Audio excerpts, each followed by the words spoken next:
Assalamualaikum teman-teman. Kali ini gue mau nge-review sedikit tentang LAN custom room LAN Edge OS 16. Ini digunakan untuk handphone Xiaomi Redmi 3S. Kenapa gue bikin ini? Ya, karena gue gabut. Ya sama juga BTW, gara-gara di YouTube gue nggak ketemu tentang review LAN Edge OS 16 rata-rata bahasa Inggris. Kalaupun ada sih Indonesia kali ya, cuman gue gak merhatiin kali. Oke, langsung aja gue mau ngebahas sedikit tentang kekurangan dan kelebihannya. Walaupun kadang kelebihannya juga ada sih di LAN Edge OS 16 ini. Nah, enggak, sebelumnya di LAN Edge OS yang sebelumnya juga ada kelebihannya, tapi nggak apa-apa, gue review aja. Oke, pertama-tama kita lihat sistem barnya. Nah, di sini nih rada seru nih kalau menurut gue pribadi, karena gue pakai ini.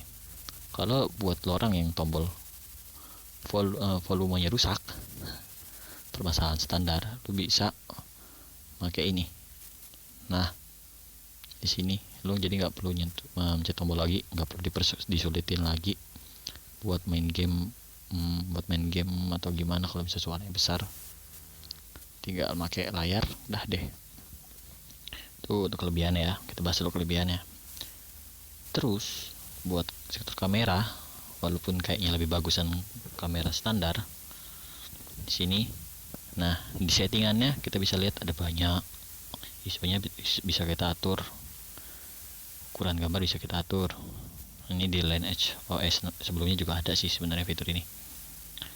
Oke, terus apa lagi? Oh iya, untuk pembuktian dulu. Kalau gua pakai LAN Edge OS sistem, kita lihat tampilan pengaturannya juga begini ya. Nah, kita lihat OS 16 Android 9, udah pakai Android 9 dia. Terus juga di sini enaknya gua pakai yang versi night ya, jadi dia gelap-gelap gitu. Kita bisa lihat kalau kita buka Instagram bakal tampilannya gelap ya, tapi gue gak mau buka sekarang karena gue gak mau ngeliat Instagram gue. Terus untuk kelebihannya lagi yang gue suka dari LAN Edge OS ini, kita bisa lihat kalau kita buka WhatsApp atau YouTube, dia bakal kayak nyediain fitur untuk dual. Nah, ini layar terpisah. Nah, kita bisa pakai kayak gini. Terus kalau kita pilih ini, oh ini nggak bisa, aplikasi nggak mendukung untuk layar terpisah. Ini juga tidak mendukung. Oh, YouTube deh, kita buka YouTube. Nah, ini yang gue suka dari LAN Edge OS, dia bisa bikin fitur kayak gini. Nah, bisa buka pengaturan di sini, bisa WhatsApp kalau lo pengen atau gimana. Itu sih salah satu yang gue suka dari ini. Terus dari sektor pengaturan juga, oh ya, tampilan buat task manager begini ya, tampilannya seperti ini. Bisa kita lihat, kalau mau hapus tinggal di sini, hapus semua, selesai. Terus tadi gue mau apa lagi kan, untuk kelebihannya lagi itu, untuk lu yang doyan apa ya, kayak mainin handphone ini buat ngentengin atau itu mau diapain, kalau mau nggak mau ngerut atau gimana, di sini bisa disetting di opsi developer. Nah, di sini kita akses rootnya, kita bisa matiin atau enggak. Cuma gue belum pernah nyoba sih ini, nggak tahu bener apa enggak. Oh, di sini. Terus sektor memori, kalau lu install ini nggak kayak Xiaomi yang banyak iklan, nggak pakai kayak MIUI. Kita bisa salah satunya kita nggak perlu terlalu banyak iklan, dan juga pas lu install ini memorinya, wow, kosong cuy. Gue bisa install 2 aplikasi 3 aplikasi game yang gede-gede kali, karena pas gue install cuman LineageOS nya sebelum GApps nya itu masih sisa itu sekitar 4 GB atau 7 GB itu gue lupa. Ini aja gue udah install Mobile Legend itu udah 3 GB sendiri. Terus aplikasi Instagram lu tahu sendiri kan, tuh aplikasi gua. Ini kemarin baru gua ini lagi kurang ini gak gue butuhin. Kita tadi penyimpanan masih sisa 3 GB cuy. Ini sih serunya pakai custom ROM, jadi space yang atau banyak pakai tuh filenya. Kalau dihitung ini aplikasi lainnya itu 4,3. Ini udah termasuk sistem belum ya? Gue juga nggak tahu tuh. Nah, iya, ini belum sistem kayaknya. Tapi kan sistem. Nah, kalau sama sistem ini nih, itu deh. Tuh foto gue sendiri aja udah 1 GB tuh. Terus aplikasi gua ya masih banyak lah pokoknya kalau install ini. Terus kayak keamanan layar, kecil layar lo bisa ini.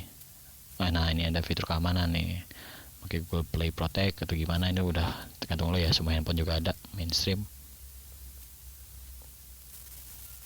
Kita bisa lihat di apa lagi dong. Udah sih sepertinya itu aja sih kelebihannya. Kalau sisanya ya kalkulator yang kayak gini, file manager bawaan dari LineageOS nya kayak gini tuh, seperti ini tampilannya. Kalau nanti gue cek dulu, oh masih. Kalau tampilan jam seperti ini ya, alarm sama kayak Xiaomi ini. Oh iya, yang serunya lagi kalau lo bikin nambah alarm. Nah ini nih serunya nih, tuh tampilan alarmnya kayak gini, detailnya lebih seru aja sih. Tuh nambah waktunya tuh gimana, atau bisa kayak gini juga. Nah kalau lo tambah alarm. Terus untuk ya ini sih udah sih standar sih LineageOS mah, gitu aja sih ya, seperti itu aja. Nah untuk kekurangannya, tadi kita udah bahas kelebihannya. Untuk kekurangannya yang gak gue suka dari LineageOS itu sinyal cuy. Ini di sini sinyal gue lagi jelek ya, tapi sebenarnya bagus kok, bukan masalah sinyal jaringannya, tapi sinyal internetnya. Kalau misalnya lu habis matiin handphone terus lu hidupin, itu sinyalnya harus dipancing dulu cuy, atau lu change misalnya ganti jaringan misalkan. Terus misalkan gua mau ganti ke sini ya, pakai Axis deh. Enggak bisa, betul. Gua aktifin Axisnya misalkan ya.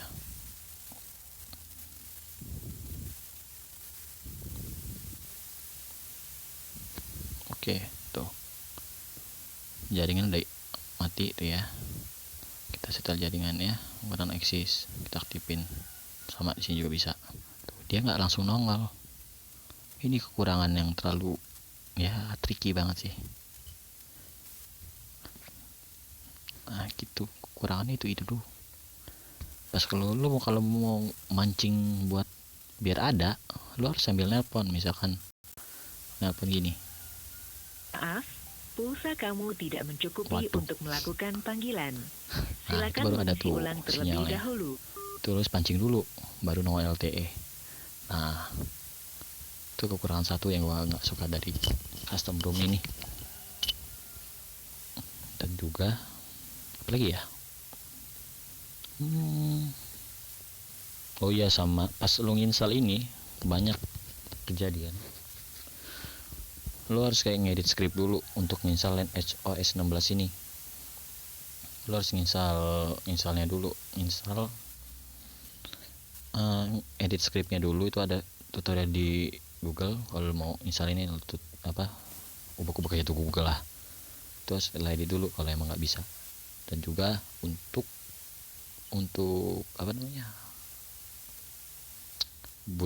kalau misalnya nih recovery itu bakal kayak nggak kebaca memorinya, itu ada permasalahan juga itu, memorinya tuh nggak kebaca.